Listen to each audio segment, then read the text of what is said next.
tardes, señor Vázquez. Gracias por aceptar la invitación a esta entrevista. Quería hacerle varias consultas. Desde ayer tenemos nuevo gabinete de ministros y también por el tema del panorama en el comercio exterior, ¿no? Empezando por la parte coyuntural, ¿qué tal ve el tema de la renovación del gabinete?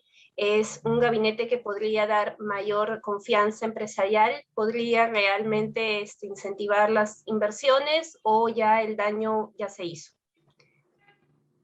Bueno, primero, buenas tardes, un gusto conversar con ustedes y directo a tu pregunta, en realidad hay que ir paso a paso, ¿no? Creo que el cambio ha sido positivo. Es evidente que la situación entre el presidente, el primer Bellido y varios de los ministros se había tornado ya, digamos, en una situación muy tirante, digamos, contradiciéndose mutuamente, y por supuesto borrando con una mano lo que trataba el presidente y algunos ministros de construir con la otra en términos de confianza, sobre todo luego del viaje internacional que hizo el presidente, ¿no? Así que creo yo que el cambio en ese sentido es positivo, y además es positivo que haya aprovechado el cambio del premier para hacer también algunos otros cambios en algunas carteras. Por supuesto que siempre es posible revisar la pertinencia o no de varios de los miembros. Eso es algo que suele ser usual. Yo diría que las principales preocupaciones que uno podría ver en nuestro nuevo gabinete, podríamos circunscribirlas en principio en el Ministerio del Interior, ¿no? Por su relación con el señor Cerrón, y en el Ministerio de Educación, que podría significar retrocesos en la reforma educativa, que es algo que por supuesto al Perú le ha costado mucho y que más bien deberíamos fortalecer y avanzar. En el resto de las carteras creo yo que hay que esperar sus primeros mensajes, hay que esperar cómo este nuevo gabinete liderado por la ahora nueva primera ministra Mirta Vázquez va a estructurar su política frente a los diversos temas que requiere el Perú solucionar. Y no olvidemos que finalmente este gabinete va a tener que presentarse nuevamente, pedir la confianza en el Congreso de la República, y esa va a ser la oportunidad para escuchar ya en detalle si realmente hay un cambio sustancial con respecto al anterior gabinete o simplemente es más de lo mismo. Yo creería que no. Yo creo que por las credenciales que ha mostrado la señora Vázquez, hay una perspectiva de cambio en algunos aspectos muy concretos. El primero, el diálogo. Creo que la señora Vázquez es una persona que va a estar más abierta al diálogo, menos predispuesta a la confrontación, y eso ya es un avance bastante importante en términos de generación de confianza y de estabilidad.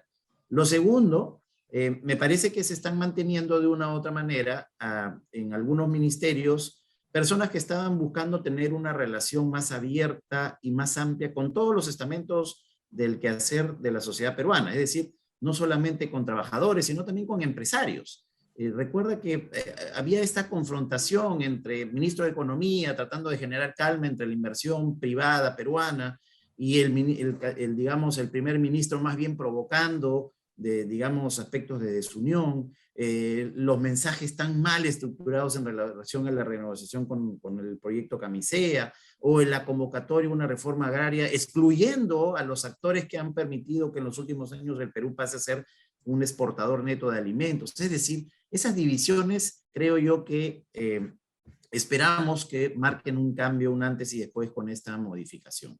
Y bueno, ya en lo demás, si esto va a permitirnos recuperar el espacio que hemos perdido en estos 2 meses, va a depender de los anuncios concretos, de las políticas concretas que nos presenten, y en los siguientes días van a ser claves, y por supuesto la presentación en el Congreso. De acuerdo. Un primer cambio, por ejemplo, que el mercado, una primera señal de alguna forma es esta bajada del dólar que hemos tenido hoy temprano, ya pasado de los niveles 4.10, 4.13 que llegó ayer hasta un 4.7, y podría de repente con la ratificación del señor Velarde en el cargo del BCR descender todavía más, o usted cree que todavía se va a mantener al alza? Yo creo que primero que esto nos está demostrando que la situación de la volatilidad en el tipo de cambio del Perú está atada principalmente al factor de inestabilidad interna. Es decir, estos intentos por explicar alguna otra fuente de esta situación de alza del tipo de cambio ha quedado demostrado el día de hoy que no era así.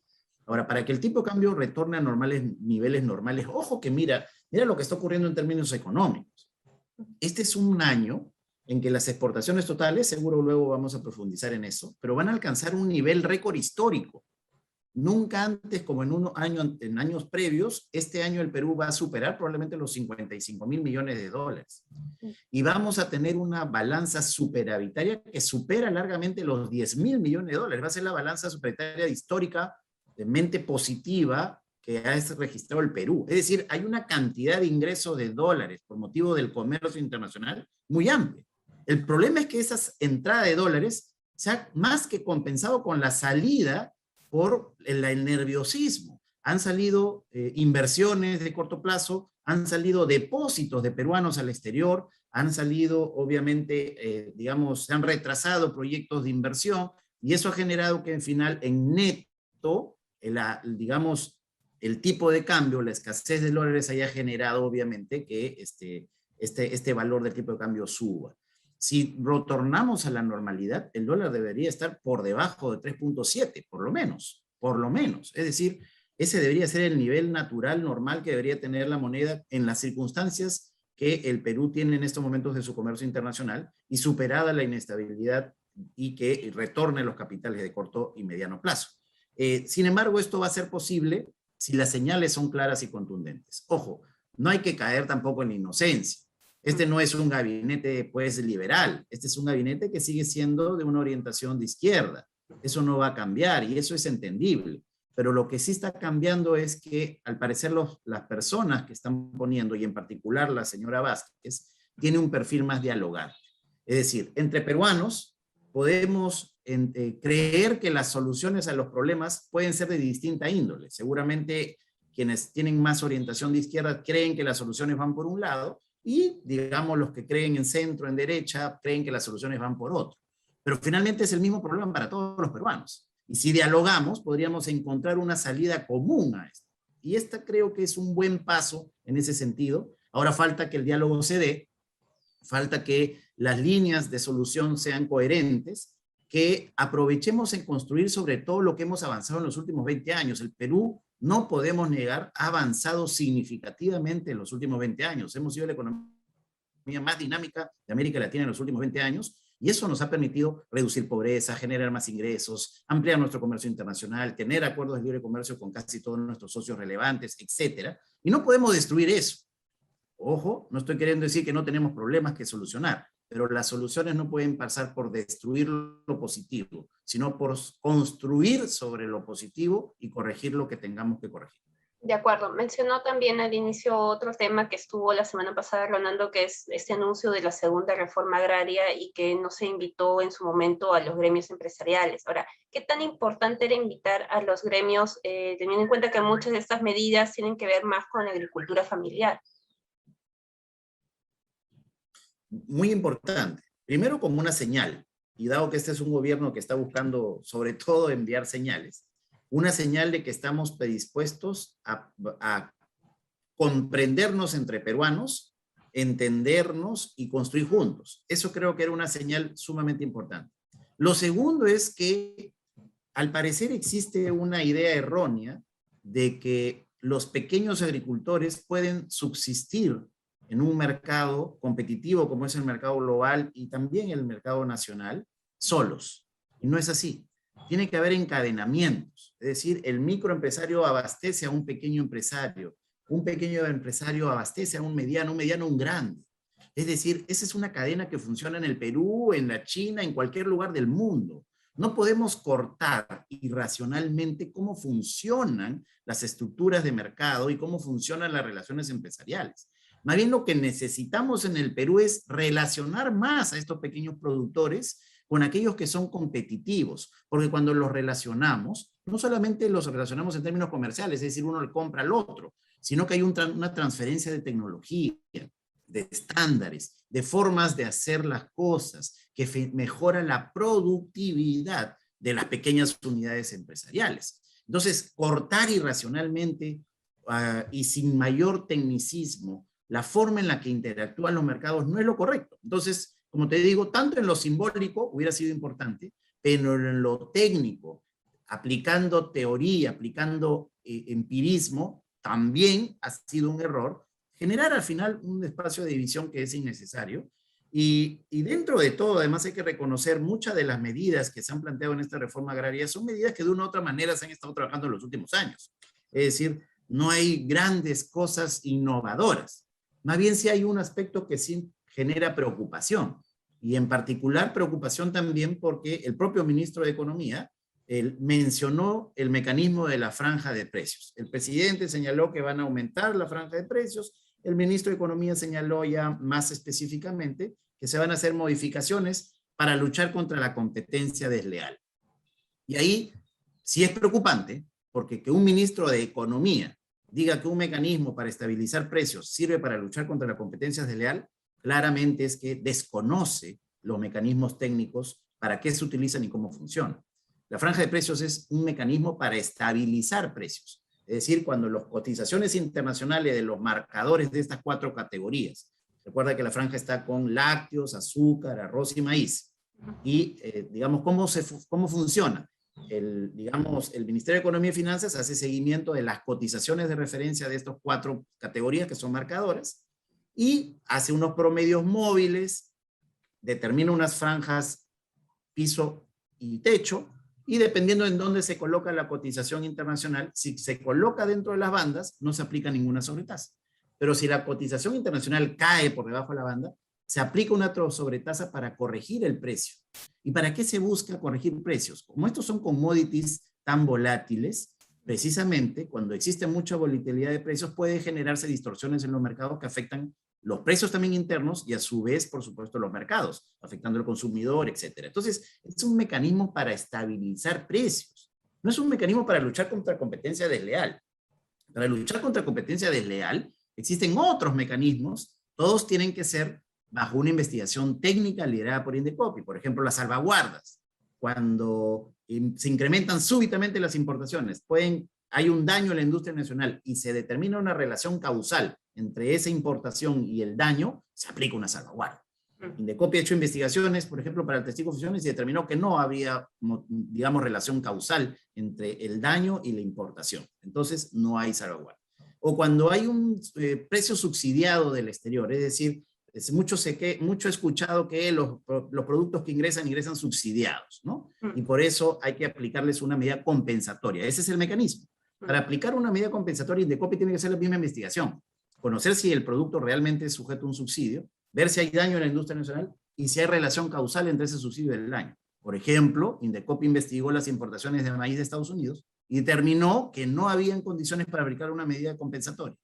El tercer mecanismo es la medida antidumping. Cuando un exportador internacional nos vende productos con un precio por debajo del costo, obviamente nadie en su lógica empresarial va a vender por debajo del costo. La motivación es eliminar la competencia y luego adquirir un poder monopólico que te permite elevar los precios y recuperar esa inversión de costos adicionales. Para luchar contra eso, se dan las medidas antidumping. Igualito, Indecopi tiene que ver que hay una práctica dumping, hay un daño en la industria y tiene que haber relación causal. Si no la hay, no se aplica. Esa es la forma técnica. Comprenderás por lo que te estoy explicando que es más difícil. Entonces, políticamente es mucho más sencillo decir, voy a elevar la franja de precios, porque eso sí está de la mano de, las manos que pueden mover eso son las manos del ministro de Economía. En cambio, luchar verdaderamente contra la competencia desleal tiene otros mecanismos que son más complejos y que no están en las manos del ministro de Economía. Entonces, eso sí es preocupante, que se esté generando una sensación de que se pueden utilizar antitécnicamente mecanismos que luego nos pueden poner en una circunstancia de, digamos, conflicto contra nuestros socios comerciales, porque además recordemos que ya la franja de precios peruana ha sido demandada en la Organización Mundial de Comercio por Guatemala y perdimos el caso. Y todos los ajustes que se hicieron en esa franja fueron precisamente para evitar unas retaliaciones por parte de nuestros socios ante esa, digamos, ese caso que perdió el Perú. Entonces, sí es preocupante qué modificaciones le van a hacer en la franja, que si nos ponen nuevamente en una situación de incumplimiento con nuestros compromisos multilaterales en la Organización Mundial de Comercio, podríamos ser pasibles de ser sancionados, y básicamente las sanciones se dan contra las exportaciones. Es decir, finalmente, nuestros exportadores van a sufrir barreras para acceder a los mercados por una motivación, digamos, de protección antitécnica, utilizando un mecanismo incorrecto. Entonces, ese es el componente que más por lo menos me ha generado preocupación porque nuevamente el sustento es antitécnico, el mecanismo para luchar contra la competencia leal no es la franja de precios y claramente hay un desconocimiento o un uso inadecuado de manera apropiada de los mecanismos. De acuerdo. Ahora también, no sé, dentro de los cambios también salió el señor Ciro Gálvez que había propuesto la disolución del Mincetur, donde varios ministros, igual que usted, también se pronunciaron en contra de esa decisión, digamos, o esa propuesta que él tenía. Y se ha mantenido el ministro Sánchez, ¿no? El actual ministro de Comercio Exterior. ¿Cómo ven la política desde el Mincetur que se aplicaría? ¿Hay señales de que haya más proteccionismo del que normalmente se venía en gestiones anteriores?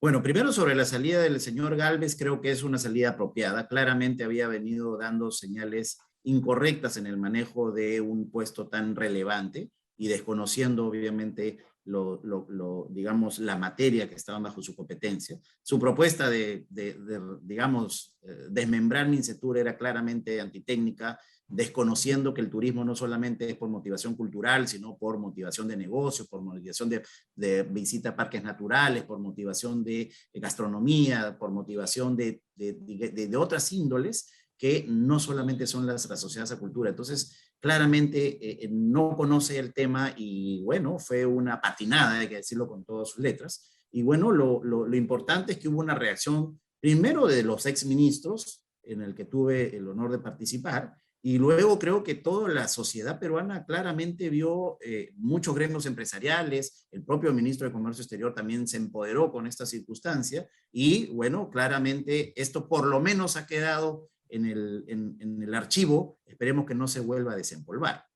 Y ya con respecto al ministro Sánchez, él inició de una manera interesante, reuniéndose, creo que sus primeras señales han sido positivas, se ha reunido con las direcciones regionales de comercio exterior, se ha reunido con los gremios empresariales, se ha reunido con el directorio de ADEX, siempre se lo ve viajando a las regiones, está empapándose de la problemática, pero en estas materias tan controvertidas no se ha expresado, ¿no? No sabemos cuál es su opinión, por ejemplo, sobre posibles modificaciones de la franja de precios y si va a proteger los compromisos internacionales del Perú frente a estas iniciativas. Tampoco lo hemos escuchado frente a aspectos relacionados en algún momento se habló de imponer salvaguardas, ¿no? Y como te he explicado, las salvaguardas siguen un proceso técnico, no es una medida política. Entonces hay que tener cuidado, no sabemos cuál es su posición. Creo que en el transcurso del tiempo hay que ir exigiendo un poco más de participación, de liderazgo, digamos, de atención seguramente a los medios de prensa para conocer cuál es la posición de la actual autoridad que maneja la política comercial y la política de turismo en el país. De acuerdo, y ahora sobre el tema de las exportaciones que mencionaba, que va a tener muy probablemente un récord histórico este año, ¿qué tanto es favorable todavía el mercado externo para el Perú? Ahí me parece una crisis inmobiliaria en China, pero el precio del cobre sigue. Entonces, de manera general, ¿cómo calificaría este momento del comercio exterior? Mira, este es un año sumamente positivo, te lo digo con mucha transparencia. Acaban de elevarse nuevamente los pronósticos de crecimiento para Estados Unidos, es decir, el mundo este año va a crecer 6%. Para que tengas una idea, usualmente en una época normal, el mundo crece entre 3 y 3.5%. Cuando el mundo crece por debajo de 3%, el Perú se desacelera. Cuando el mundo crece por encima de 3.5%, al Perú le va muy bien. El Perú es una economía pequeña, pero altamente integrada al mundo. Entonces, lo que le pasa al mundo nos contagia. El año pasado, por la crisis del COVID, fue la primera vez en casi 100 años que el mundo retrocedió, es decir, no creció por debajo de 3, sino cayó 3.3%. Para poder tener una referencia histórica tendremos que pensar en la Gran Depresión de 1929, para que tengamos una idea de una situación similar. ¿Okay? Sin embargo, también el proceso de recuperación está siendo más rápido. Se esperaba a inicios de este año que el mundo se recupere alrededor del 3.5%. Esos pronósticos han ido mejorando y ahora se espera que el crecimiento de este año sea 6% de la economía mundial. Eso es una barbaridad de crecimiento, para que tengamos una idea, es algo sumamente importante.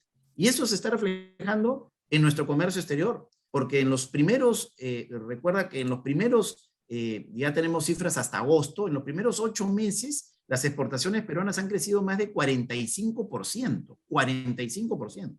Y como te digo, este año vamos a alcanzar un récord histórico. Vamos a superar los 55.000 millones de dólares en exportaciones totales y vamos a alcanzar además un récord histórico en las exportaciones no tradicionales, es decir, las exportaciones con valor agregado. Van a superar los 16.000 millones de dólares. Eso es algo significativo para el Perú, arrastrado por este crecimiento mundial, liderado por Estados Unidos, que se va a expandir más de 6% este año, por China, que se está expandiendo más de 8% este año. Es decir, este es un año muy positivo, pero también, como lo he denominado, es un año oasis. Es un oasis en el desierto. ¿Por qué? Porque a partir del 2022 ya el mundo va a empezar a normalizarse. Las tasas de crecimiento van a empezar a tender a su, digamos, nivel normal. El próximo año ya el crecimiento para el mundo está por debajo del 5% y así el 2023 va a llegar nuevamente a sus niveles de entre 3 y 3.5%. Eso va a desacelerar definitivamente también el escenario global. Se está esperando además que para el próximo año hay una contracción. Según el Banco Mundial, se espera una contracción del precio de los metales. Desde este año, los precios de los metales están creciendo como por encima del 30%, pero el próximo año se espera caída de alrededor de 12%. Es decir, el 58% de lo que Perú exporta son metales. Los precios de esos metales van a caer el próximo año y además no va a poder ser compensado por más volúmenes porque no hay proyectos de inversión que estén ingresando. Es decir, los volúmenes de producción no van a crecer porque lamentablemente hemos afectado la confianza en el país y no hay nuevas inversiones en ampliaciones o nuevos proyectos mineros que vayan a empezar el año 2022. Esa circunstancia puede afectar la cifra de crecimiento del Perú y de exportaciones del Perú el próximo año. Tal es así que el Banco Mundial acaba de corregir a la baja de una manera dramática la proyección de crecimiento del Perú para el próximo año, 3.2%. Con un 3.2% de crecimiento no vamos a poder, digamos, crear los empleos suficientes para recuperar la pérdida que hemos tenido por el COVID y que, por supuesto, a pesar del escenario de crecimiento de este año, no se ha logrado recuperar. Entonces, nuevamente, el 2021 es un buen año, las exportaciones van a alcanzar récord, el PBI peruano va a crecer más de 11%, es un año oasis. ¿Qué pasa del 2022 hacia adelante? Es lo que nos debe preocupar. Y las perspectivas están deterioradas por la inestabilidad política, básicamente. Porque como te digo, el mundo está creciendo bien. Las perspectivas para el mundo están mejorando para el 2022. Y en contrasentido, las perspectivas para el Perú desmejoran. Eso no suele ocurrir porque el Perú usualmente es arrastrado por el mundo. Pero en este caso, debido a nuestros problemas internos, estamos perdiendo una gran oportunidad más bien de acelerar el crecimiento del Perú. De acuerdo. También vi hace unos días una noticia sobre el tema de los fletes marítimos, ¿no? Que se ha encarecido bastante por un tema externo también, ¿no? De la pandemia, consecuencia de distintas cosas, y que ahora muchos importadores están trayendo carga incluso de países vecinos, ¿no? Por tierra. Entonces, ¿cómo podría resumirse este momento, por ejemplo, para específicamente el tema de comercio exterior? ¿Es un buen año para los exportadores, para los importadores no tanto? Bueno, las exportaciones están creciendo más que las importaciones. Por eso es que vamos a tener un superávit histórico, como te mencionaba, en los términos comerciales. Pero el problema de la logística es un problema que no solo afecta al Perú, afecta a todo el mundo. Entonces, todos estamos en las mismas circunstancias, ¿ok? Primero, hay que aclarar eso. Todo el mundo está con las mismas circunstancias. Los fletes entre Asia y Europa se están multiplicando por 7, los fletes entre Asia y Estados Unidos por 4, los fletes entre Asia y Sudamérica también por 4, es decir, los fletes están subiendo a nivel logístico, a nivel global. ¿Por qué? Todo empezó con la pandemia. Recuerda que el primer trimestre del 2020 se cerraron los puertos en China precisamente para evitar los contagios masivos. Y eso generó, ojo, pequeño paréntesis, no es que exista escasez de contenedores. Los contenedores existen. El problema es que están en lugares donde no se los necesita, están mal colocados. Se ha desordenado el comercio por el cierre de los puertos que se originó con los cierres de los puertos en Asia por el COVID en el inicio del 2020. Luego Asia empezó a recuperarse y de una manera tan dinámica que incluso era más rentable enviar el contenedor vacío a China. Es decir, los plazos de estadía de un contenedor que eran de 30 días, 45 días, ahora no superaban los 2 días. Entonces, si tú no llegabas con tu mercancía en esos 2 días, simplemente el contenedor se iba vacío, porque era más rentable enviarlo a China por la cantidad de demanda de China para abastecer los productos del mundo.